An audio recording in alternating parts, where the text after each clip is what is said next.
You're the expert, Craig. Give us your sense about what this means. Well, it's another real strong endorsement in GM Cruise, and that's a really proven to be a smart bet on the part of Mary Barra. She went out, she found Kyle Vogt, who's was sort of a star in the Valley in the sort of self-driving scene.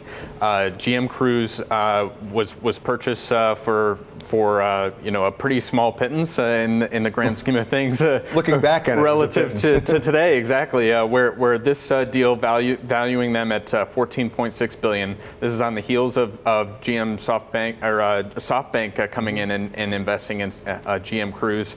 And to your point earlier, bringing scale to this, that's going to be hugely important because right now, obviously, the technology has a long way to go, but importantly, the cost has to come way, way down.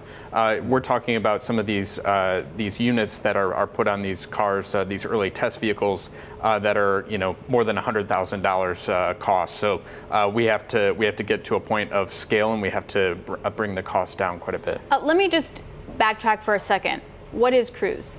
Oh. So GM Cruise does the sort of brains behind autonomous vehicles. So they've also been doing some acquisitions, buying a LiDAR company.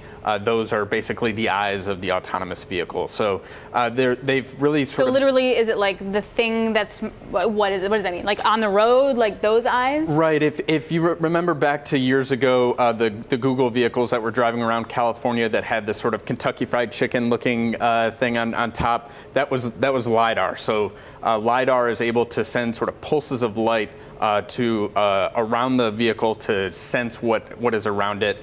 So they have LiDAR capabilities. They have huge software capabilities. This is really a software problem, being able to solve for and anticipate what's going to happen in the surrounding environment. And obviously that is very difficult with human drivers having to coexist as long as we think that that's going to be the case, which I think is a safe assumption.